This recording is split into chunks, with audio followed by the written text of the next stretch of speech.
Yo, what's going on, everyone? Brian and Jim here with DrinkABeerandPlayAGame, and welcome to another episode of the Power Hour.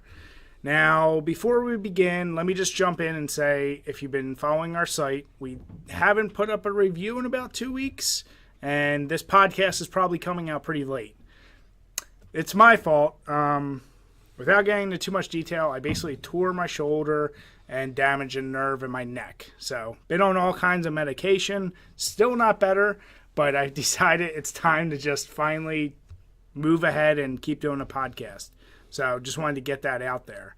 And Jim, this is usually the part where we go into what we're drinking.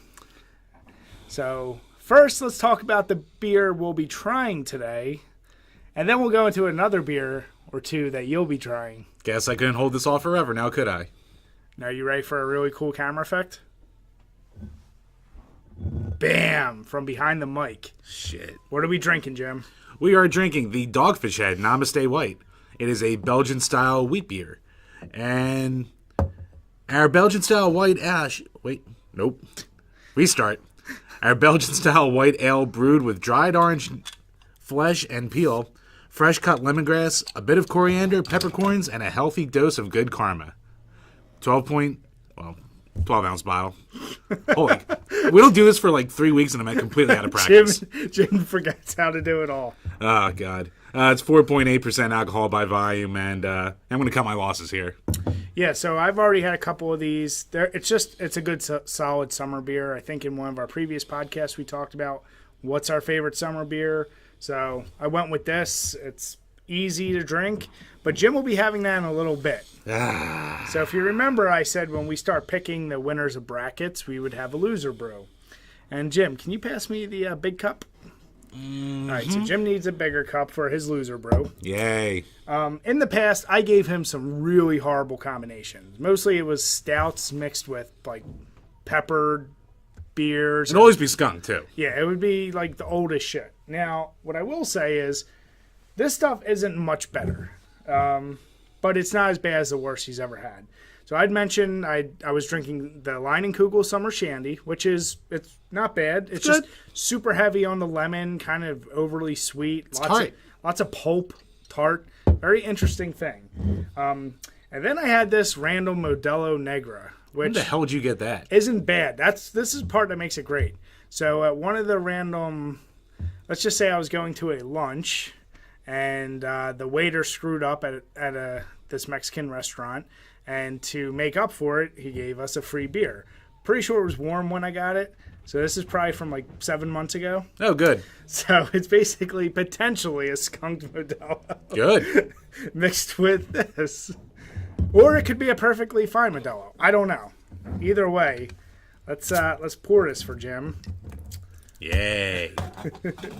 Jim, why don't you tell the folks what was one of your worst loser brews? It's been so long, I kind of forget. I think it was... I think the one after the UFC video was pretty bad. I forget what the combination was, but I remember that being... Oh, no, maybe it was Nintendo World Championships. I forget what that combo was, but it was really, really bad. I'd have to go back and look at them. Or we can just put the link below, maybe, and you can take a look for yourself. All right. Because God knows that video needs more views. So as you can see, I couldn't quite finish both beers, but don't worry, as he drinks, I good. can keep I have more. This is a interesting froth. Not as thick as I thought it was going to be with the Summer Shandy, but it looks interesting. So Jim, I hope you enjoy it. It almost just looks like a brown ale almost. Yeah. I bet it tastes. So let's try the smell. Hey, Jim. Cheers. All right, all I smell is lemon. Yeah. So. It's actually probably not going to be bad at all, but yeah. A little odd, but it's still just like... It's like dull lemon. So basically, when it comes to loser brews, I know the only way I'm beating Jim into a serious pulp is maybe if I get one of those, and I'll talk about this a little more, one of those Tired Hands ice cream sour IPAs and mix it with a thick stout. Oy. I think that would be a good combo for you. Yeah, boy. But I don't want to waste one of those beers on this. So anyway, Jim will be enjoying that, and I'm sure at some point through the video he'll move on to the beer that he's meant to drink. Yeah, enjoying is what I'm going to call this. So, for the bracket winners from 2 weeks ago, the best PA beer, and I gotta say, holy shit, did this get a lot more involvement than we expected. So we've been driving forward with, obviously, our love of PA beers, and the previous beer bracket was the best PA brewery. It gets worse with every sip. That's what I expect. So, long story short, we took the top 8 breweries that won the bracket for best PA breweries and took 4 beers from each of them. And the results are interesting. I was not expecting this winner. I don't know if you had a chance to look at it. Whoa. Yeah. What? Yeah. Really? So Jim actually didn't get a chance to look at this. No, this is fresh to me. The breweries that won, first let me just say, the top 7 are from Trogs and Victory, which were the finalists in the best PA breweries because Trogs actually won. And Trogs beer won as number 1 with Nugget Nectar. Yeah.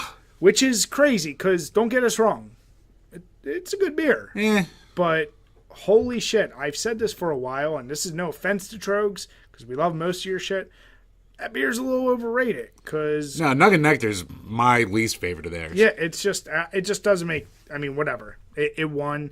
It tastes like tree bark. Yeah. Number 2 was my choice, which was Mad Elf, which everyone knows Mad Elf. We've probably talked about enough on this site.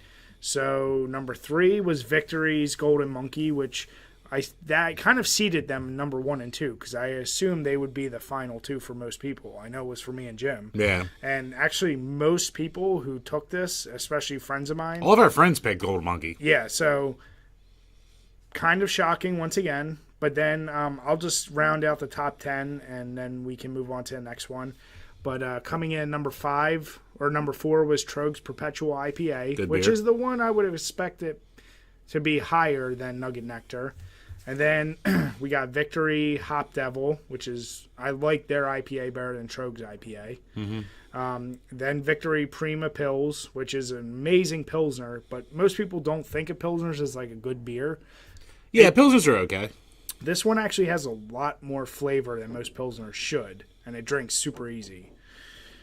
Then we get Trogs Hopback Amber Ale, which, once again, kind of shocked it got that high over some of these others. Yeah, it's okay.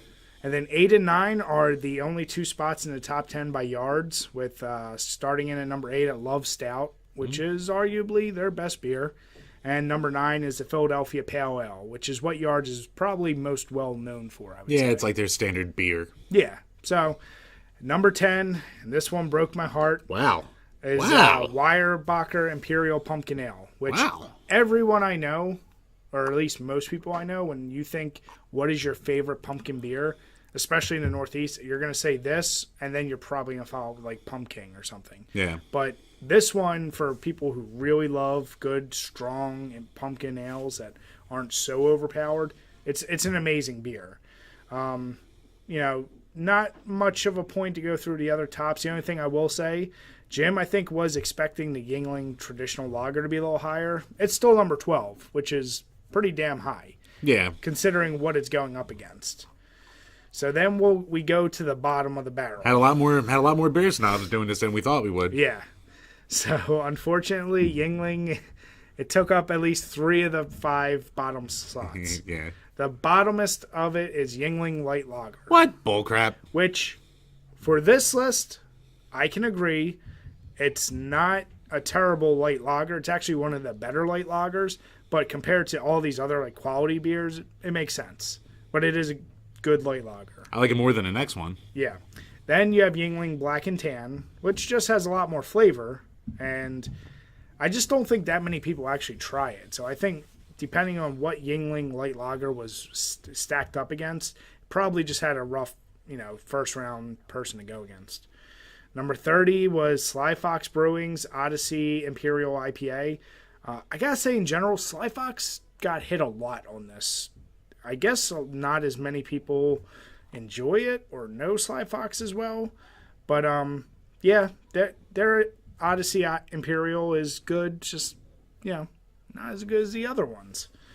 Then Yingling Oktoberfest, which breaks my heart because I actually like that a lot as an Oktoberfest. It's that perfect break in the season we're about to come into in September, and you're tired of drinking regular beers, you're tired of your Pilsners and your Wits. So, it's a good choice. And finally, at 28, we have the Sly Fox Pikeland Pils. This doesn't even hold a candle to the Prima Pils that I mentioned in the top 10. It's an okay Pilsner, but it's what you would more expect from general Pilsner beer. So it was fun doing this one. I liked. We actually were able to get some of the breweries involved or tweeting us out, so we always appreciate that. Yeah. And being from PA, all I can say is in the future, we will do probably a lot more PA-centric things, but I don't want to give nothing away. Right. I'll just say that's what we're going to do. But really enjoyed you guys, and we ended up getting 2,500 votes for this one. Which is a lot for a beer bracket. Which is a ton. That's even more than the best PA brewery. Yeah, this actually tied with and beat out some of our video game ones so far. So, love it. Keep supporting us with this, guys. And if you have any brackets you'd like to see in particular, just send us an email, send us a DM, send us a comment. It doesn't matter. So we always try to get back to you on those things. Anything else you want to say before we move on? No, I'm just still surprised about Nugget Nectar. Yeah. But, I mean, Victory and Trogs in the top, yeah, it just kind of, I guess, validates more so our list. Yeah. Previous one. Did break my heart, though. I always, I have my soft spot for Weyerbacher. I know. I was surprised Mary Monk was so low, actually. Yeah. So, it was like 11, but still it's lower than I thought. So, moving on to the best side-scrolling beat-em-up bracket, the video game one. And I guess if you aren't a fan, this one should come to no surprise. Actually, a lot of this is no surprise with the way it turned out. This one is almost as down the middle as you could expect in terms of who you think would be number 1, 2, 3, and 4. I'll say at least those top 4. Mm-hmm. So Streets of Rage 2, that's number 1, and that was Jim and I's choice. Not a shock. Number 2 is TMNT, Turtles in Time. Which we said would go 1 and 2. Yeah, which I will say they were only off by a little bit. The Streets of Rage 2 just got that final vote a little bit more, but they were really close. And then Simpsons Arcade was number 3, which is right, once again, really, really close to X-Men Arcade, which got number 4. I knew that one would be a crazy toss-up, and when thinking about like the best arcade beat-em-up game, man, I always go back to those two. And honestly, I think X-Men has a little more variety, but there is something stupid fun about The Simpsons. Yeah, I mean, Simpsons you get, I could be wrong about this, but I think Simpsons you get more like team-based attacks where X-Men really doesn't have any. So, but X-Men obviously, well, they both look good for their art styles at the time. Simpsons was just goofy looking back then. Yeah. And, I mean, honestly, at this point, they both kind of get a little boring, but... I mean, I still enjoy, like, when we did our drunken Like, if I play it, like, once a year, I'm fine with that. But, yeah, like, exactly. If I play it more than that, then I'm going to be like, okay. I'll be honest. Beat-em-ups in general... It's hard to stay, like, interesting. Yeah. Even Streets of Rage 2, we've played it No, perfect. Always fun. Now, I will say... Now, here's one thing I will say. If you took out the soundtrack from Streets of Rage 2, it would not be anywhere close to as high on this list. It adds to it. No, I'm solid saying... gameplay. Gameplay. I'm saying that is way levels above because of that soundtrack. Like, soundtracks always make games way more memorable and enjoyable. And in that case, that one... I'm sure we'll get to it in a bracket one day, but arguably has the best soundtrack on the Genesis. Maybe all time? I'm not willing to say that. I am willing to say the Genesis. All time. So then number 5 was Golden Axe, which... A little higher than I think, actually. Yeah, this was a lot higher than I thought it was going to be. I mean, I like Golden Axe, but okay. Yeah. Then Double Dragon, which completely understandable. Yeah. Batman Returns on Super NES. It's a really good one. Yeah, for those of you who might have wondered why I chose this over some of the other... This is just the one I remember the most as a kid. No, I would say that's the best Batman beat 'em up. Yeah. 8 is Comic Zone, which anyone who plays it knows how good of a game it is and how hard it is. Fuck. But I feel like not a lot of people know about it, but it's number 8, and it was number 8 by a pretty wide margin, so I'm kind of shocked with that one. So I guess we had a lot more hardcore fans who've played everything. Maybe. I don't know. And then number 9 is Final Fight. Well, to go back to Comic Zone, it is on like every single Genesis collection. True, yeah. So, I mean, it's out there. It's not like a hidden gem or anything, but... Yeah. But, yeah, Final Fight being at number 9, that I expect it to be more where Golden Axe or Double Dragon is. Yeah, I thought that would be higher. Yeah, that shocks me. And then 10 is Alien vs. Predator, which after playing it recently, I may actually enjoy playing that more than Simpsons and X-Men, only because I didn't play it that much or almost at all as a kid. It's more involved, too. It's new to me. Yeah. So, but that's another great one. Damn Splatterhouse made it at number 11. That was my number 2. Yeah, that... I had to put that in there, and I was just like... It should be that. Yeah. So... Everything else... Altered Beast is actually up a lot higher than I expected. Yeah, Altered Beast being number 12. I think we've reviewed it, but that game gets remembered a lot more fondly than I think it actually plays. Probably. It's like, it's a good game. But then again, a lot of people shit on it, too. See, I didn't think... I think most people won't end up shitting on it because they get the same impression I do when some people talk about Altered Beast. It's flawed. Yeah, it's very flawed. Yeah. But, no, I'm shocked it went that high. Oh, and the bottom 5. 32 is Shank, which probably because nobody played it. I didn't. I've played it, and it's fun, but it's... Unless you really know about indie games, you're not going to have played it. Number 31, Bad Dudes, which is a terrible game, which should have been the last, but only because nobody knew Shank. That's why it made it there. Should have had Rival Terrifying name. God damn it, Jim. Number 30 is Charlie Murder, which... Probably not a lot of people That's played. a sin because... It's good. That is my favorite modern beat 'em up. And I've said this, we've talked about it multiple times. 29 is a game I haven't played yet, and I really want to, but it's that Ninja Baseball Batman. That one does look fun. I never played it either. Just looks over the top, goofy, and something we'd really enjoy. So we're going to have to try that. Yeah. And then 28 is Renegade, which... Yeah, I think that's an appropriate spot for it. Yeah. But was there anything else? You didn't put a black belt on the Master System on here. Ow! Was there anything else that surprised you? Or I would think either River City Ransom or like Beautiful Joe would have been up higher. Beautiful Joe at 19. That's another one, though. I feel like not as many people played. Like, the ones that do play it, It was a big hit in its generation. Absolutely, like, it's forgotten love about. It. It's either you played it and absolutely love it, or you've never played it and probably never even heard of it. Yeah. Like, I don't know a lot of people who hated it who actually played it. River City Ransom, yeah. That's another one that I feel... It's one, like, NES nerds talk about a lot. Yeah, it gets overhyped. It's fun, and it did a lot of interesting things, but it's overhyped. Yeah. And, Jim, your favorite Spider-Man Maximum Carnage? I mean, it's fun. No, it's just a matter of how hard it is, how much you bitched about it. It is hard. So... And separation anxiety is worse, too.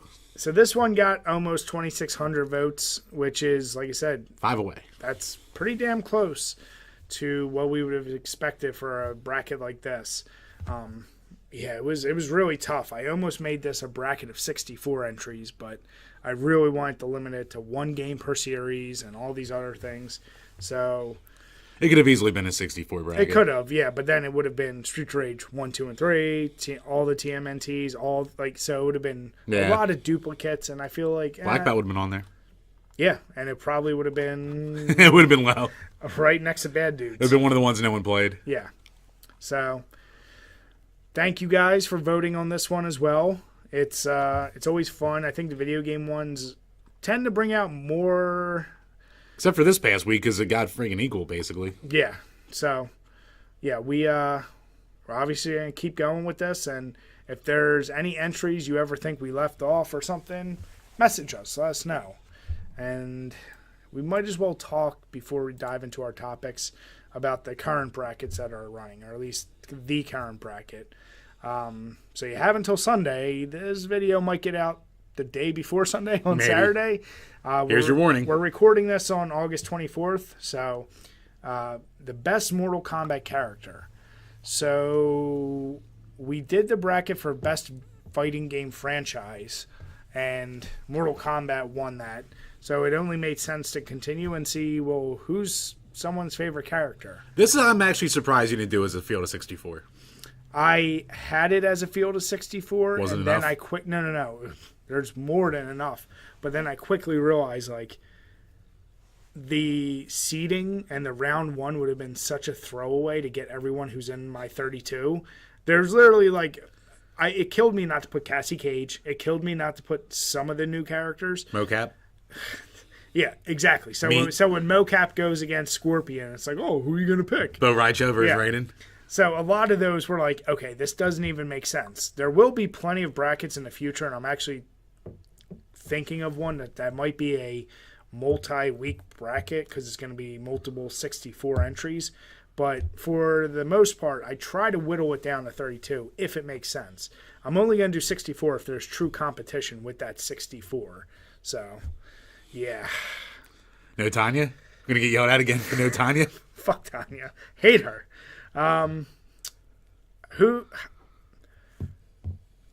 This is another one because we're doing so late. I can't really ask who we think's gonna win because we've seen a lot of what people have said already. Yes. So, who'd you vote for?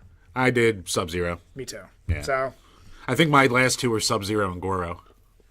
So this is gonna be once again. I think just the obvious come down to Sub-Zero and Scorpion. I really don't know who's going to be third. I've seen a lot of... I don't think he's going to be third, but I've seen a lot of Johnny Cage love. Yeah, no, I've seen a lot of that on Twitter, but I can tell you right now he's not. But Spoiler. Who knows? If people really You have a day, vote him up. Vote, then it could change. So yeah, that'll be ending on We're going to log in and we're going to see Nightwolf #1. Yeah. So then moving on, the next beer bracket will actually be the best Oktoberfest beer. Ooh. This will probably, I got to see, all across the country, actually all across the world. I figure it's about to be September. The most well-known Oktoberfest beers, maybe with a little bit of bias towards the East Coast because I know them a little better. Because we live here. Yeah. But I'm going to just throw as many as I can, so it could be 64 entries. What's the best Oktoberfest beer in the world to you? Going to be a lot of German entries, I'll tell you that. Yep.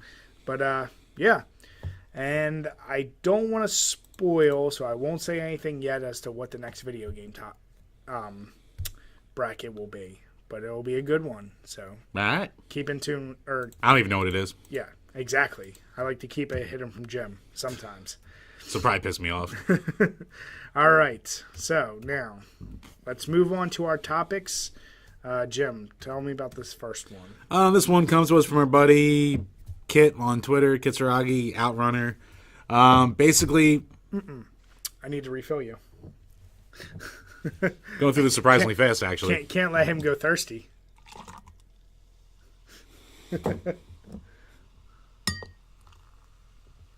Enjoy. Probably shouldn't be doing this before an eye doctor appointment. Nah, you're fine. My buddy Kid always gives us topics to talk about. So he thought, what are your top 3 beer can designs? Which is actually a good topic, and I had an idea of when I first got it a couple weeks ago, and now I forgot my choices. All right, I'll go first. I'll let you think about yours because I figured you would flub on it. Prep work. But so I know he's saying beer can, but I'm going beer label. A lot of times the labels on the cans and the bottles can be the same. Although there are some companies that are pretty exclusive cans. So I might do more than 3, but it just will cover cans and then actual other labels as well. So starting off with cans, I've talked about a couple times on this podcast, but Tired Hands, they hand make all their labels. And the thing about their labels is that their beers only stay on the shelf for, a week before they're completely sold out, and then they're gone. So each can is almost like its own collector's item. I won't say every single can is completely unique from the others. Like a lot of their ice cream IPAs or milkshake IPAs. I keep saying fucking ice cream. Their milkshake IPAs had the same general design with different colors. But this one, as you can see, it's like a pair of hands with claws and blood coming out. It's nuts. So they're very graphic, have a lot of different things going on, and then some interesting information on the side. It's I like it more because it is unique and because they are, in a beer collector's world, collectibles. The other two I would say, if you're going strictly cans, is Neshaminy Creek always has really cool designs on their cans, and they almost only do cans, at least for the majority of their beers. They do those bigger bomber bottles, but they don't do a typical 6-pack of bottles, so they're all can designed. And the third one, if you're talking only cans, that's a tough one. I don't know. I'm going to have to think about that for a minute, but the only other two I want to mention are not just cans, they're actually only bottles I know of. Clown Shoes. That brewery makes the most decorative and impressive labels. And I'm going to show a picture. If you're watching this on the bigger YouTube file, I apologize, it's not on there. But if this is the clip, you're going to see. Jim, you'll know it as soon as I show you. But they're the ones that will have like full-on drawings. Oh yeah, with all their stuff. And a lot of them, some of them are that's a butt. Some of them are simple, but some of them are. I'm trying to find some of the crazier ones. Well, you can just look up Clown Shoes. Or you can just type in bunch of Clown clowns. Shoes and just get actual, they just always have a lot going on. And, there's something about seeing a unicorn wielding, a Mjolnir replica while it's, looks like a dragon with lightning behind it. That looks pretty badass. So those labels always really, really get to me. That basically sums up like you when Yes. you were like 10. Oh, for sure. And not speaking to the beer itself, but I do like a lot of the hell is that brewery that makes Raging Bitch? Oh, Flying Dog? yeah. Yeah, Flying Dog. They have a particular artist who does their stuff, and yeah, it's very recognizable. I'll say that. So those would be my main best looking labels. All right. I guess number 3 would be like one of the first ones I really saw as like a real more artsy kind of label look, and it's Weyerbacher's. So like Merry Monks, for example, that'll be the one you can show. That'd be my third too.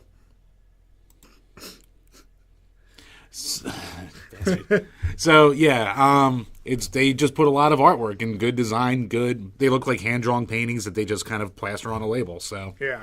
always quality looking bottles there.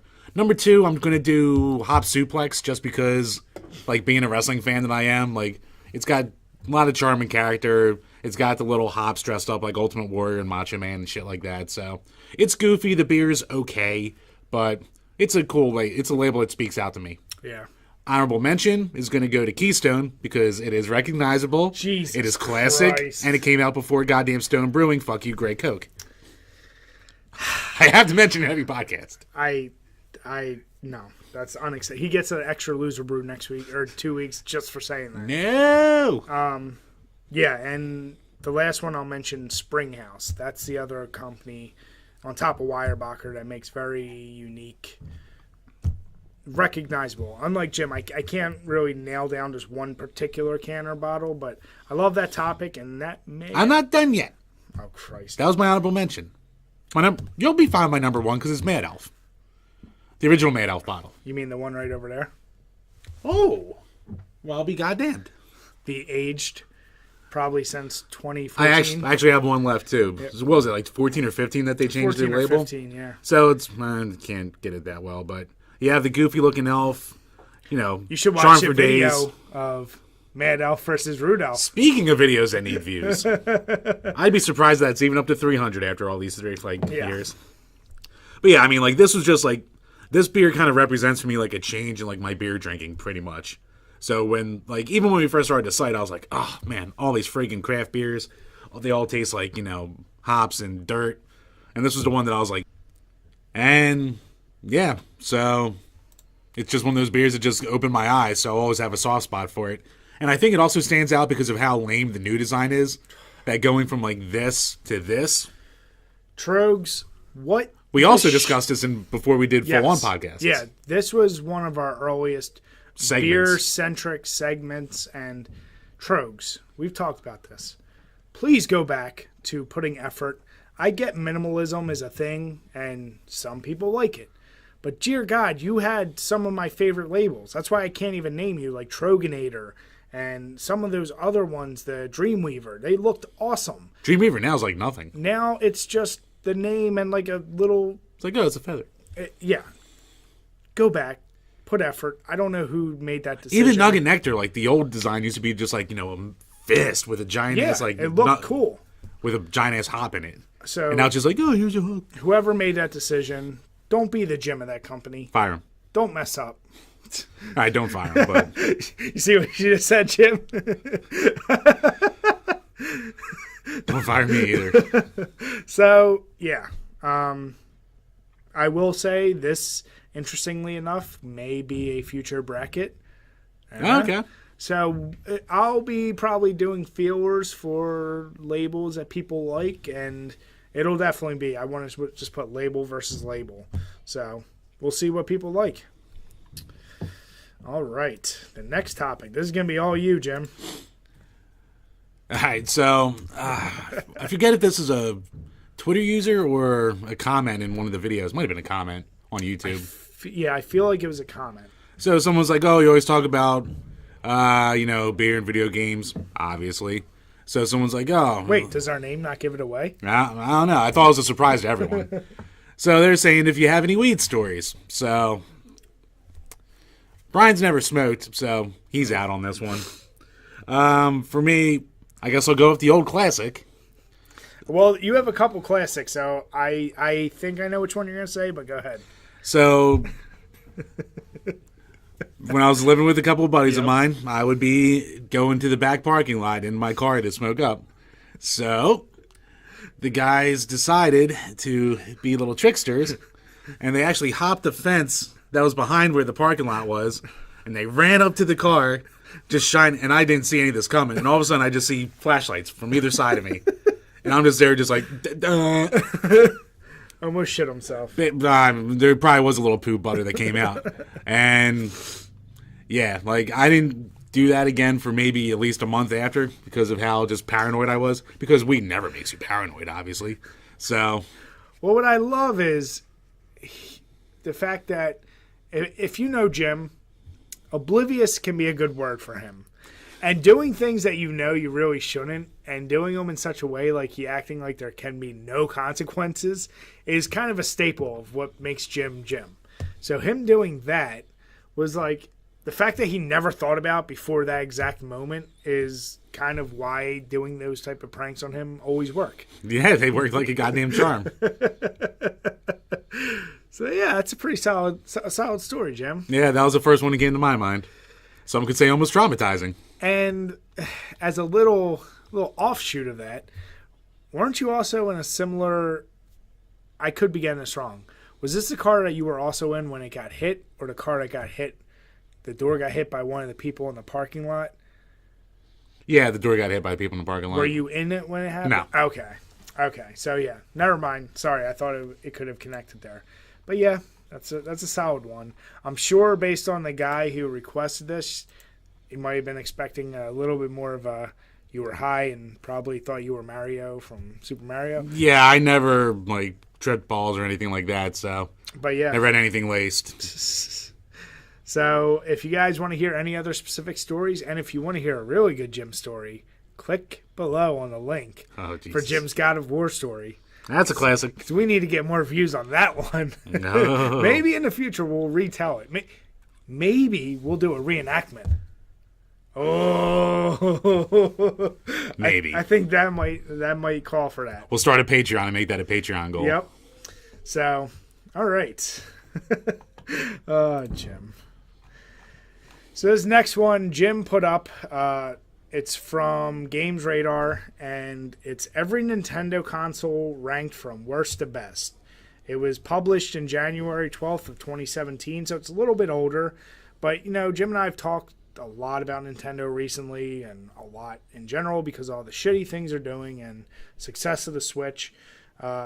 What is interesting, this list seems to only be based on the people who wrote it, which it just says by the staff. So they must have all voted internally. And basically, they did their personal pick. So it's not based on sales, because I think if it had been, it would probably be it'll be different. List. So it's a list of 12. Did you already go through it? Yeah. Okay. So we'll just kind of blast through it and see. If anything shocks you, say it. Number 12, Virtual Boy. No. This one warms my heart, and it's so true. Number 11 is the Wii U. False. Jim, you tell me what. Bullcrap. You tell me what on this list comes up that the Wii U clearly blows away. Number 10, Game Boy Color. I'm actually shocked that's that low. Game Boy Color was kind of an unnecessary console. It was like a stopgap between the Advance and the original. I'll agree with that, but it was still awesome. It was still pretty good. Number 9, the Wii. I'll say the Wii U has better games overall than the Wii does. I'll say that the Wii U might even perform better, but it's still a piece of shit. It's that not didn't need to be made. The Wii was and basically, okay, so the Wii U was basically the Game Boy Color, and the Switch is the Advance. No, the Wii U was almost like a tech demo for the Switch. Exactly. God damn it! But it had actual games. But it was so, doesn't have chicken shoot. Other than Splatoon, Wii has chicken shoot. Other than Splatoon, what else did it have? Mario Kart 8. Oh boy, another Mario Kart. It's a great game, and that doesn't change the fact. What new IP did the Wii have? It didn't matter. The Wii was. It had Wii Sports. That was it. Hey, I don't even like the Wii. I'm only defending against the Wii U. Look, just because a bunch of grandmas bought this doesn't make it a better console than the goddamn Wii U. But you can play bowling. I do like bowling. All right, number 8, the Game Boy, which I think it should be higher. I think it should be higher. For historical significance. Impact, all that. Number 7, this shocks me, Nintendo 64. I would have thought it would have been higher. Game Boy Advance being number 6. Yeah, now you're kind of juggling. Nintendo DS. I'll be honest, I really have little to no experience with the newer. Huge quality library. Yeah. What do you call it? One of the best selling of all time. Yeah. So, in your opinion, even if you add in historical significance, would you put that over the original Game Boy? See, I don't have enough experience with the DS. It wasn't really like... I was never a big portable gamer in general, but it's still probably just for me go Game Boy, but that's also how I grew up. So I will say, as I'm going down this, by the way, I did not go through this before, and I am shocked that the NES is number 4. Yep. So, okay, 3DS. At that point, Like could it, other than the added depth of the 3D feel and this and that, did it really do that much more than a DS? I mean, it eventually added a second stick. It had more power. It was definitely a more powerful handheld. It played all the DS games. Apparently, it has a really good library, but again, never really delved that deep in. This is where this is the one. This is the one where the whole fucking list. It actually went out of my mind. Number besides 2, Wii U at 11, this is the one that. Fuck that. The Wii U should be last, but below the Virtual Boy. Nintendo GameCube. Listen, Jim and I have been pretty avid defenders of the GameCube and calling it's underrated. It actually had a really solid library of games, even though it had one of the worst goddamn decisions for game media, if you will. Yeah.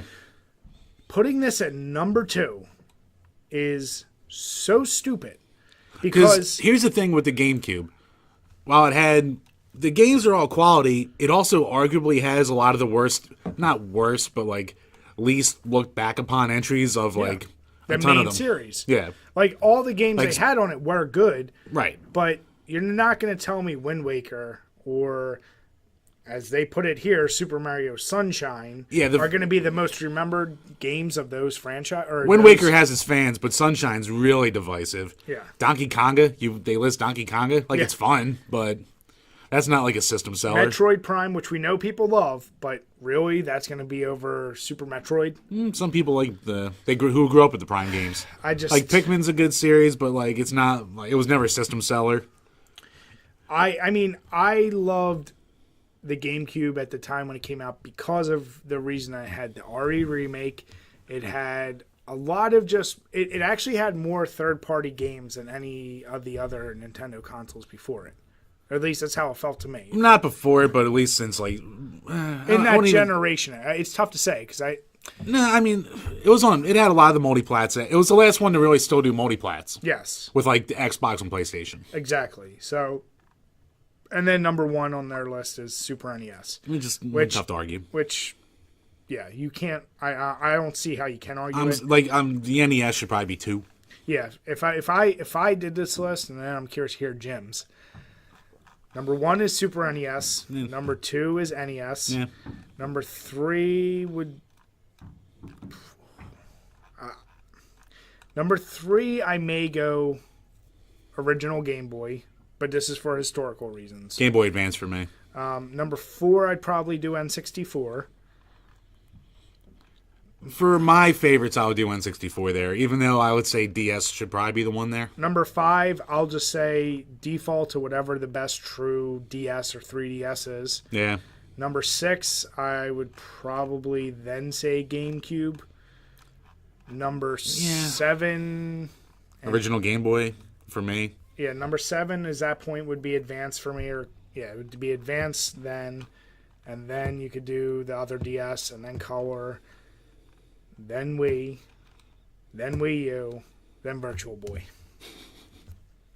That would be mine.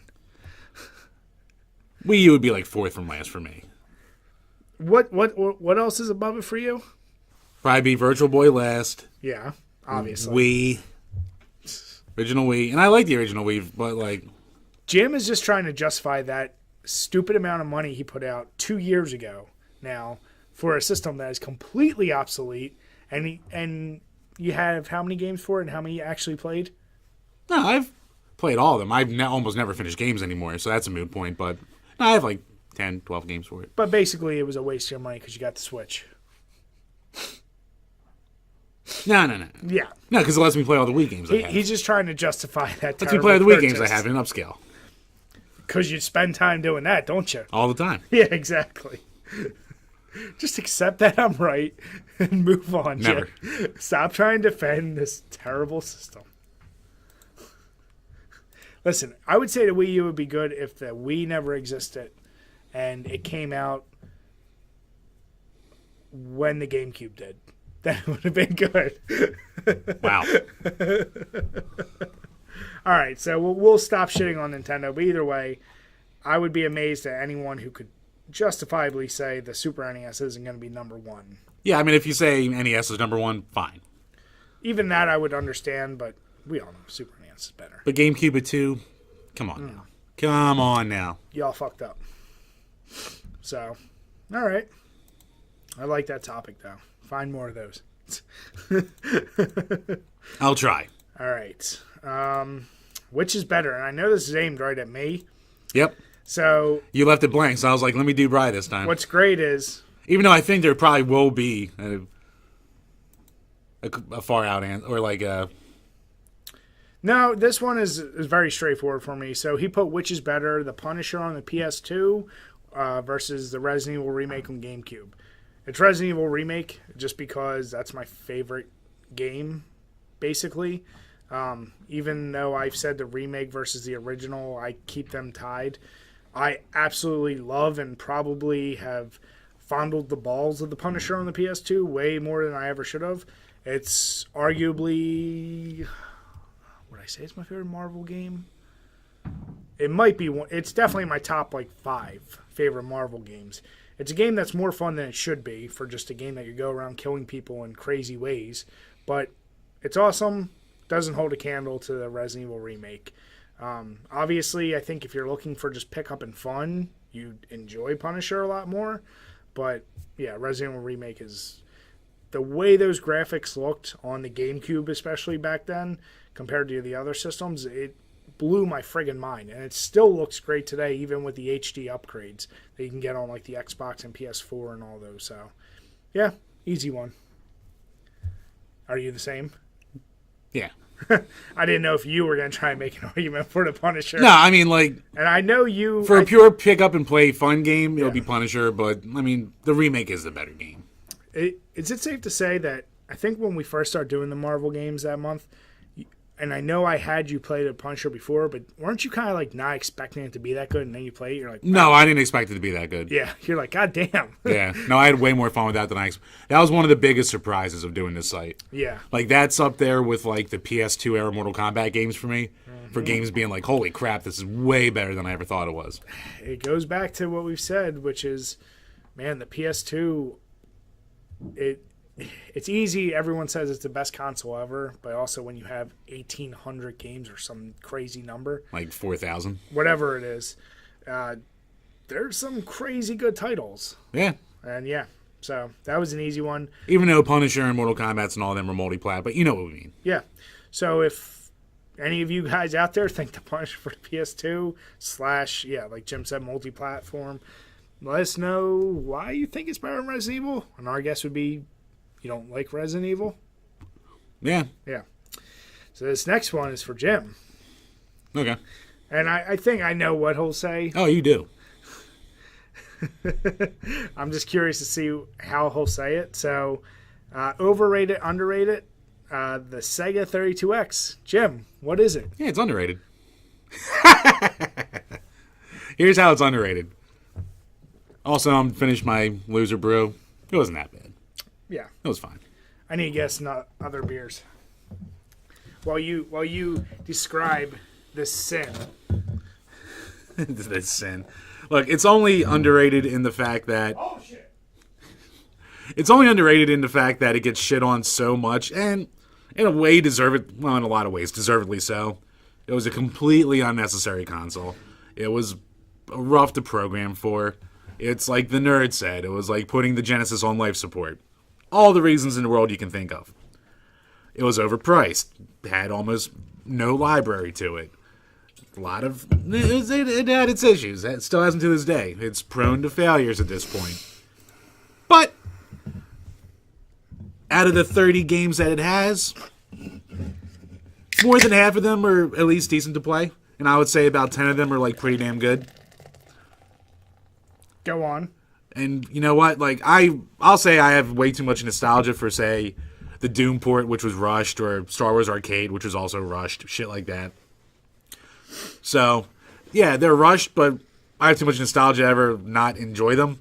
And then you have the games that are actually like surprisingly impressive on there, like Virtua Fighter, like Knuckles Chaotix. What? No, I'm letting you finish. Go ahead. And then you also have some pretty damn good ports of games like, I guess if for somehow you had a Genesis and you had a 32X but never had these games, this would be obviously the system to get these games for. Whether it's WrestleMania the Arcade game, or WWF Raw, or Mortal Kombat 2. Virtual Racing Deluxe is really good. It's a great improvement over the original Virtual Racing. I can see him seething. Now, having more AV cords and having more power bricks, complete pain in the ass. A lot of design flaws to it. Should have been its own console even. It had more R&D put into it, but it didn't. So for the sheer amount of hate that it gets, there is, if you did delve into it, there's stuff to like on the console. Are you done? Yeah, I'm done. Okay, so it is vastly overrated. How the hell can you possibly say it's overrated? One reason. How can you say it's overrated? There's still defenders like this guy who just won't accept that it was a complete flub. It shouldn't have been I just said it shouldn't have been done. But the fact that you're willing to just accept the fact, you can say, you know what? It was a terrible piece of hardware. It had a super small library. Most of the games came out better a generation after. But regardless... No one likes it. 3 people, including me, like it. But that's my point. You can't say it's overrated with 3 people like it. Kind of like...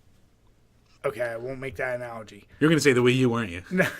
Kind of like the Wii U, where it's like, just accept that's... I've talked Resident Evil. It killed me to give it some terrible scores when we reviewed it, but I accept the fact that thing did not age well. The original, the tank controls, the graphics. Do I personally love this game? Yes. But would I sit there and say it is technically like an amazing best game that still holds up today? No. I would say I love it and I have great memories with it. God damn is the 32X. There was no need for it. There was no longevity with it. It didn't offer any new game that was like, that's the game the 32X is known for.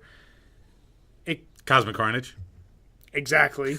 All two of you out there who've played it, and Jim and I are two others. It is overrated.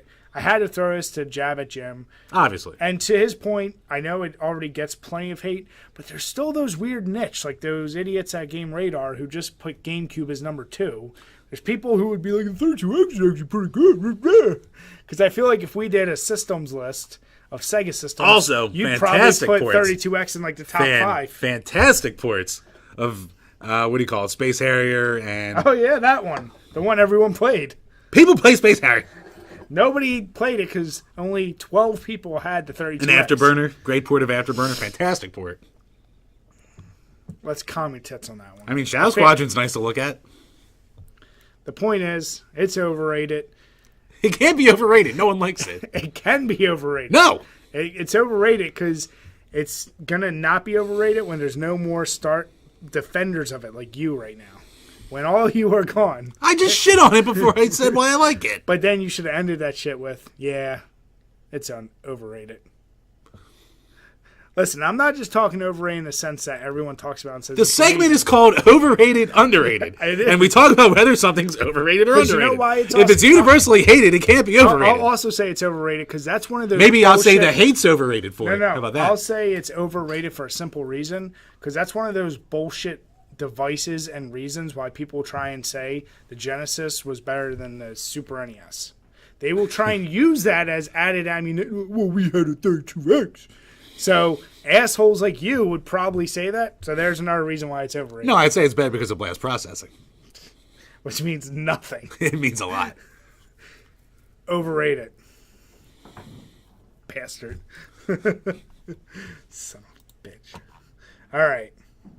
So you put this one up here. Yeah, I just want to put this one up here quick because this will be the wacky item of the day. So it's coming to us from the Gaming Ground. Yeah. And they had a press release sent to them about another third-party company is working with Atari to publish, surprise, surprise, another plug-and-play and another handheld console. Thousands of these out there. Here's why this is the wacky item. Because in the press release, they talk about the plug-and-play, which is the exact same mold and design that they have had since like 2001. Mm-hmm. But they say it has an innovative design, and the innovative design is the fact that they put a button on top of the joystick. Mm-hmm. So it's a nipple. Yeah, it kind of is a nipple. Or a clit. Be classy. Ow! So... yeah, I mean, the Atari 2600 controller is famous for being awful for lefties because the button's only on to one side. So I guess this is their way of mitigating that by like just putting, a trigger nipple clip button on the top. I'm not going to say it's innovative. Let's just be honest here. I mean, someone like you might who likes the 32X. You might be like, it was generated because you could do this. Look, Brian, this doesn't have 2 dual-core processors for graphics like the 32X. This is like the Wii U. It's so good and worth its money. Get 2 GPUs and then you'll be innovative. Get 7 GPUs. Do that. God damn it. Here's my question, right off the bat. Of all the things you could make plug-and-plays of, why do you do the system that's already been done 12 times? Like, the main one that does it, the flashback? Yeah. It's been done... 8. Yeah. And they've pretty much... maybe technically 9 because of the 2+. And they've all but perfected it, I'll say, with some of the later releases. They've gotten everything in there. They've gotten homebrews in there. Why would you choose that to keep going forward with? And the other handhelds have the SD card slot so you can upload all the games to it. Yeah. The handheld, now here's the thing. Now this comes with like 90 games, which you can fit basically all the good ones. And some crap. A lot of crap, probably. 50. 50? I thought it was like 90. 50 built-in games. Oh, okay. Now, the handheld... So, here's the deal with the handheld. I'll say it has a unique look. Guys, for people trying to... It's got the wood paneling. That's what I was going to say. We get it. 70s, 80s, there was wood paneling. Stop trying to make that still a fucking aesthetic on these things. Part of the Atari. But the people you're going to sell these to, when especially it's a handheld, is going to be kids. They don't need care about the wood. Kids aren't buying this. Well, but really was unless you're a weirdo like me when I was like 14 and got a plug and generation older than us that would buy this, because me and you wouldn't buy this. I know we wouldn't. I don't need it. But I'm saying, so if we're not buying it, I already have the old version. Is your brother going to go out and buy that? No. Exactly. So I don't know. And that handheld also just looks really stupid. I don't know what this that is supposed to be the directional pad. If that's a thumbstick, or I don't know if that's a shitty D-pad. I can't really tell. If you're watching on the video, I will put the picture in, even in the main YouTube thing. But if it's a D-pad, either there's not enough detail in this picture, but it just looks like a giant red button, which maybe moves like a D-pad. That's a terrible design. Otherwise, okay, just stick with something else at this point. I mean, it is interesting, and it is, it fits the criteria of these things you've been posting, but, go back to what Jim and I have said with some of these other crazier plug-and-plays they keep trying to make. Innovative. Yeah.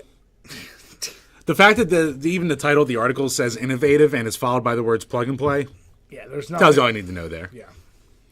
I have a goddamn plug-and-play game that looks like the Darth Vader helmet. That's innovative. That's interesting. Games suck, but... Yeah.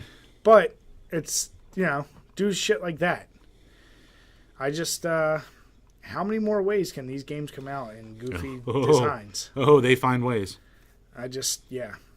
I wonder when there will be a day when there won't be any new devices with these games, which are now... How old?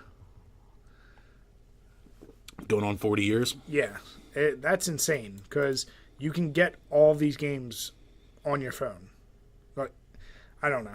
It just... You can get all these games a billion different ways. That's what I'm saying. Like, stop repackaging them. We did it before. We were playing them out of a web browser. I know. Exactly. So, yeah, that's... I hope they don't succeed. I mean, I hope they succeed. That's just goofy. But, yeah, if you guys find any more interesting things like this, make sure you send them to me and Jim, because we love talking about them. I'm always fascinated by what people are willing to try and invest their money in and try and create. There's a market for everything out there, I guess. I can't wait for someone to create a new 32X. Me too. Son of a bitch. We're all the people still claiming for a Dreamcast too. Actually, that'll happen. That's something that I was thinking about as you were spouting your bullshit with the 32X. Has it already been done? And if I'm asking this and you were watching, realize I didn't do any research. Has there been any effort to try and, how we have HD remakes of a lot of games from PS1 and PS2 era? Mm-hmm. Has there been an effort to 32X update the old Genesis games? So you take all the old Genesis games, can you add a little bit more processing stuff or whatever, or graphics, and bring it up to a 32X game? We mean on the 32X itself, or? Yeah, well, it would be emulated at this point, but essentially, yeah, you know how you can build the homebrew carts for NES games? Well, yeah, I mean there's the Streets of Rage remake that's out there. Mm-hmm. There's other ones. Okay, so I mean stuff there's hacks and homebrews of people I'm improving on if it. People have done that with most of the old Genesis library. So take every Sonic game and 32X. I mean fucking Sonic, they've redone Green Hill and zones like that tons of times at this point already. They did it in Generations, they did it in Mania, shit like that. So that's the only thing I would say would be kind of interesting compared to 32X. Yeah, and I mean even during the PS2 era, they took Altered Beast and Shinobi and crap like that and brought them into the PS2 era. Yeah, and I've seen that done, and that's, I guess... They're different games, but That's what I'm saying. You're not... Because you can't just add a layer of graphics to those games. Even Splatterhouse. The remake to that. I don't know. I just... I'm sure someone's going to waste their time doing that. I mean... you would have thought it would have been done by now. You never know, Jim. All right, so for a topic that I put up here, and I put it up probably 20 minutes before Jim got here, I was thinking about this because I have a particular game in mind. So we'll call this segment Gaming Memories, because we've done this multiple times. We never really labeled it. So, what was a particular game that you wasted a lot of time on as a kid, and then you look back and you're like, man, that game really wasn't that good, but for some reason you played it too much? For me, it was a very simple answer. Starship Troopers for the PC. But I will say, the game was interesting, and I thought about this because I was going to be playing XCOM the other day. And the whole idea of permadeath and stuff in games, like people look at some newer games as like the first games to have it. And everyone knows there's plenty of great titles from back in the day that had permadeath. But Starship Troopers, I remember, was an interesting one because you built your squad and you had to upgrade them specifically. Like you have your medic, like missile dude, flamethrower, engineer, all these particular little slots. But then if they died, that was it. They were dead.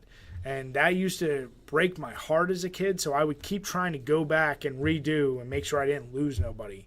Hard as hell game. I was really like that movie when it came out, and it redid a lot of the cool scenes, like the one where they're in the base and the giant bug comes out of the center. The graphics, I'm probably remembering them as better than they actually are, and I'll put a little clip in here as I'm talking about this. But, yeah, that game played like shit, had a lot of control issues. And, yeah, looking back on it, wasn't great, but I attached myself way too much to it. Because there's plenty of great games that I don't regret putting any time into, but Starship Troopers is one that I still, like, damn, I dumped a lot of hours into that. So, yeah, that's my my little gaming memory there. All right. For me, pretty straightforward, too. It would probably be Sonic Spinball. Interesting. Yeah, because, I mean, at its core, like, is it a good pinball game? Not really. Is it a well-designed game? Not really. It's kind of choppy. It's got frame rate issues up and down. And you said it's a pinball game? I'm just asking a question, Jim. I don't know why you're saying. It's a very cool concept. Is it a pinball game? Yes, it's a pinball game. And you play on Genesis? Yes. Okay, continue. So pinball, which is awesome, and the Genesis, which is beyond awesome. So it has the recipe for greatness, but it's not an awful game at all. But it's just not. It's not polished. Like, they could have been, I think, with maybe another couple months, it could have been way better than it was. Oh, you mean they could have made a pinball game better? Yeah. Could have been more pinball-y? Could have been a bit more pinball-y. Okay. But, I mean, if you look at it, like, the levels are actually pretty well designed. Like, tons of, like, paths you have to go through, all going around collecting all the cast emeralds and shit like that. Boss fights are a little on the easy side. They're almost do the exact same thing with all of them to beat them. But it's a game that I just spent tons of time playing. And I remember my dad and I going back and forth trying to, like, beat it. And it took us a little while to do it, actually. For a lot of its design issues, too. But, I don't know. It's a game I still have a ton of nostalgia for, but it's not a great game. But I put a shitload of time into it. Interesting. All right. I can say I've never played that, so. Maybe we should give it a shot. No, I'm good. Maybe if it came out on the 32X. If only. If only. A man can dream. So that robot serpent monster would have looked so much cooler on the 32X. God damn it, Jim. So yeah, that was all we had for topics for this week. Hit the hour.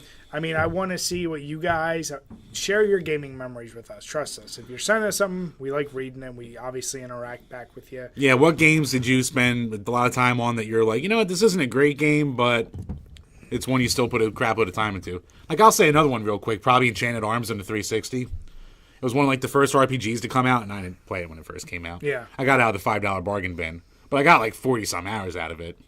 Not a great RPG, but it's not bad either. It's fine. A lot of games I won't say I spent a ton of time on, but I'll say there's a lot of games that we've reviewed that I go through and decide to beat, and I'm furious that I went through and I beat. Oh, God, like all those, like, some of the fighting games from the early days? Fighting games... When you did, like, Battle Blaze and you beat that? The fighting games were annoying enough, but I'm thinking more like Parappa the Rapper, Lama Jammy.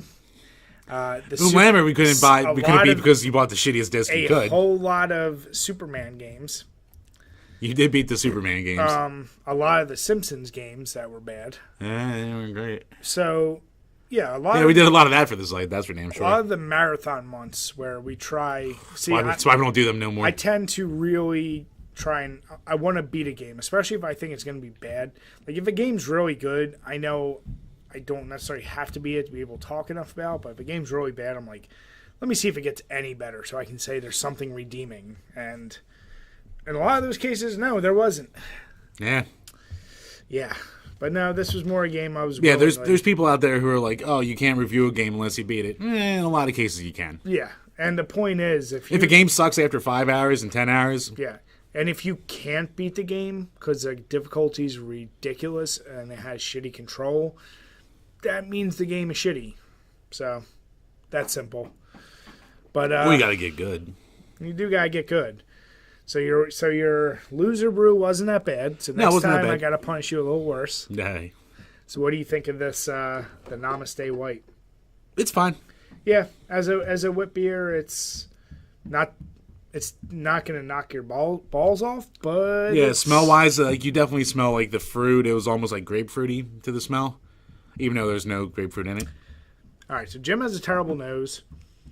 So basically, the biggest things that come through are the orange and lemongrass. The peppercorn comes through in the taste. Because you know what lemongrass really smells like. I grow it. You don't grow lies. This guy. Film your farm. He's going to start talking about Wii U and 32X. Film your farm. Anyway, and then the coriander. So that's what you get the most to smell from. Jim. Grapefruit. Gundam. He smells citrus. He's like, ooh, it's grapefruit. Son of a bitch. Look, one thing's juicy, the other thing's juicy. It's all the same shit. All right, well, guys, if you have any topics for us you ever want us to talk about or any particular stories you want to hear us mention, send us comments. Like I said, can't stress it enough. Also, head over to our site. I have been much more active in putting up old reviews, putting up new things. So you can subscribe to us so you'll get an email every time we put a new post up. And yeah, thank you as always for supporting us in all the ways. We've got a big influx of subscribers recently, and yeah, I think we hit an algorithm with our Mortal Kombat videos. Yeah, it's always interesting. Those blew up when we get comments on videos that are just super random. And yeah, Mortal Kombat. Not that I check daily on her most popular videos or anything, but like a lot of them are over like the 3,000 watch mark, which I know in YouTube terms that's nothing, but for us that's a lot. Yeah, I think some of our top 10s are like actually most of our Mortal Kombat videos are among our like top view videos. Yeah. So, well, guys, thank you again, and I'm gonna finish my Yingling Light Lager. I'll finish my grapefruit Dogfish Head. God damn it! Cheers, guys. Cheers.